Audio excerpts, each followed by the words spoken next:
ಕಾಶ್ಮೀರದ ಪಹಲ್ಗಾಮ್ದಲ್ಲಿ ಇವತ್ತು ಉಗ್ರಗಾಮಿಗಳು ಏನು ದಾಳಿಯನ್ನು ಮಾಡಿದ್ದಾರೆ. ಇದು ಅತ್ಯಂತ ಖಂಡನಾರ್ಹವಾಗಿದೆ.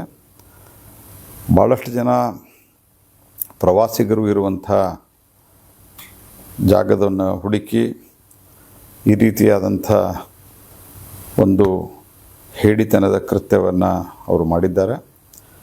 2019ರಿಂದ ಕೆಲವೊಂದು ಸ್ಟ್ರೇ ಇನ್ಸಿಡೆಂಟ್ ಅಂತೇನು ಇಂಗ್ಲೀಷ್ದಲ್ಲಿ ಹೇಳ್ತಾರೆ, ಅದು ಬಿಟ್ಟರೆ ಕಾಶ್ಮೀರ ಅತ್ಯಂತ ಶಾಂತವಾಗಿತ್ತು. ಟೂರಿಸ್ಟ್ಗಳ ಸಂಖ್ಯೆಯೂ ಕೂಡ, ಪ್ರವಾಸಿಗರ ಸಂಖ್ಯೆ ಕೂಡ ಭಾಳ ದೊಡ್ಡ ಪ್ರಮಾಣದಲ್ಲಿತ್ತು.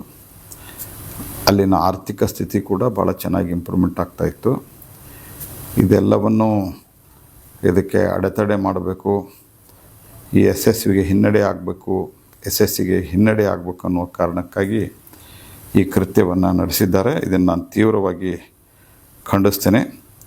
ಇದರಲ್ಲಿ ಎಷ್ಟು ಜನಕ್ಕೆ ಏನಾಗಿದೆ ಅನ್ನುವಂಥ ಖಚಿತವಾಗಿ ಮಾಹಿತಿ ಇರದೇ ಇದ್ದರೂ ಕೂಡ ಕರ್ನಾಟಕದ ಒಬ್ಬ ಪ್ರವಾಸಿಗ ಅಲ್ಲಿ ಮೃತ್ಯುವನ್ನು ಹೊಂದಿರುವುದು, ಮಂಜುನಾಥ್ ರಾವ್ ಅನ್ನುವರು, ಶಿವಮೊಗ್ಗದವರು. ಆ ಸುದ್ದಿ ಬಂದಿದೆ. ಅದು ಬಹಳಷ್ಟು ಬೇಸರದ ಸಂಗತಿ. ಈಗಾಗಲೇ ಪ್ರಧಾನಮಂತ್ರಿಗಳ ನಿರ್ದೇಶನದ ಮೇರೆಗೆ ಗೃಹ ಸಚಿವರು ಅಲ್ಲಿಗೆ ಹೋಗ್ತಾ ಇದ್ದಾರೆ.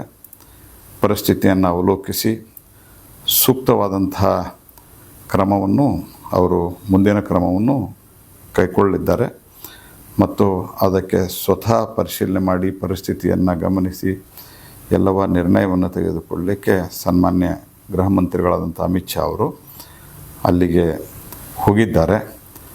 ಮತ್ತು ಕರ್ನಾಟಕದಿಂದ ಏನು ಪ್ರವಾಸಿಗರಲ್ಲಿದ್ದಾರೆ ಉಳಿದವರ ಸುರಕ್ಷತೆ ಮತ್ತು ಈಗಾಗಲೇ ಅಸುನೀಗಿದವರ ಮೃತದೇಹವನ್ನು ಕರ್ನಾಟಕ ತರಲಿಕ್ಕೆ ಅಲ್ಲಿನ ಸಂಬಂಧಿಸಿದ ಅಧಿಕಾರಿಗಳು ಮತ್ತು ನಮ್ಮ ಭಾರತ ಸರ್ಕಾರದ ಗೃಹ ಇಲಾಖೆಯ ಅಧಿಕಾರಿಗಳು ಎಲ್ಲರೂ ಪ್ರಯತ್ನ ಮಾಡ್ತಾಯಿದ್ದಾರೆ.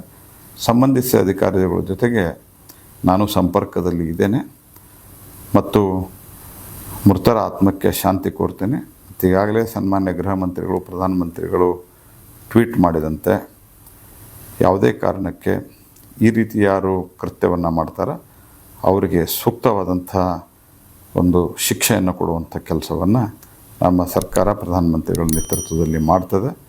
ಮತ್ತು ಮುಂದೆನೂ ಕೂಡ ಕಾಶ್ಮೀರದಲ್ಲಿ ಸಂಪೂರ್ಣವಾಗಿ ಶಾಂತಿ ನೆಲೆಸಲಿಕ್ಕೆ ಏನು ಇಷ್ಟು ವರ್ಷ ಏನು ಕ್ರಮ ಕೈಗೊಂಡಿದೆ ಆ ಕ್ರಮವನ್ನು ಇನ್ನೂ ಕಟ್ಟುನಿಟ್ಟಾಗಿ ಕೈಗೊಳ್ತದೆ ಅನ್ನುವಂಥ ಮಾತನ್ನು ಹೇಳ್ತಾ ಮೃತರ ಆತ್ಮಕ್ಕೆ ನಾನು ಶಾಂತಿ ಕೋರ್ತಾ ಇದ್ದೀನಿ.